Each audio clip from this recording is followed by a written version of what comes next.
Good morning, everybody.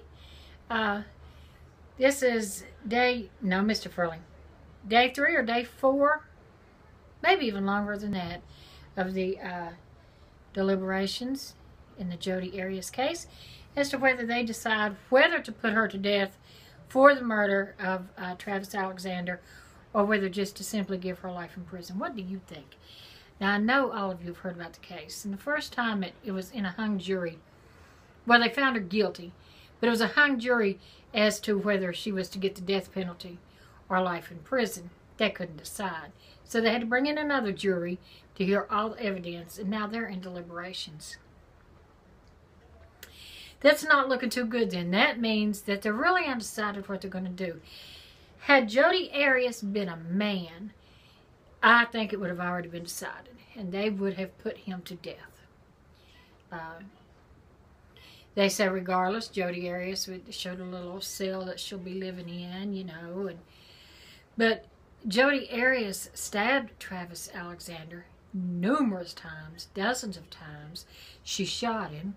She cut his throat from ear to ear and left him to die alone. Then she left and went a couple of hours away and called his phone and left a voicemail so that when he was found, they would think that she was far away and didn't have anything to do with it. And that was her intention, so she could just walk scot-free. I vote for the death penalty. I'm not really big on the death penalty, but she admitted what she did. She's very guilty. It's a very heinous crime. And yeah, I personally think she should get the death penalty. And I know what some people are thinking.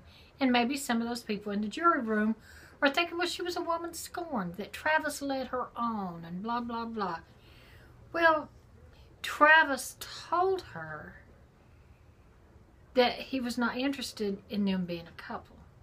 She's the one who kept pushing herself on him, hoping that it was going to go further and then they would be a couple. Jodi was living in Jodi's world. Jodi was having her fantasy. She kept going back to him. He kept sleeping with her. Well, what single unattached man wouldn't?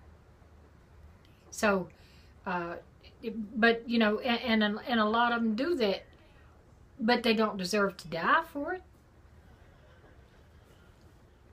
There's some married men who cheat on their wives, and the wives don't kill them. This murder was inexcusable. There was no reason for it, and it was so heinous. It was premeditated. It was planned out. It was well thought out. Then she lied about it. Then she told the truth about it. I say death penalty. So what do you think? Do you want her to get the death penalty or life in prison? And do you think that they'll come back with a verdict of death penalty or life in prison? My prediction is they will give her life in prison. And until next time, bye-bye.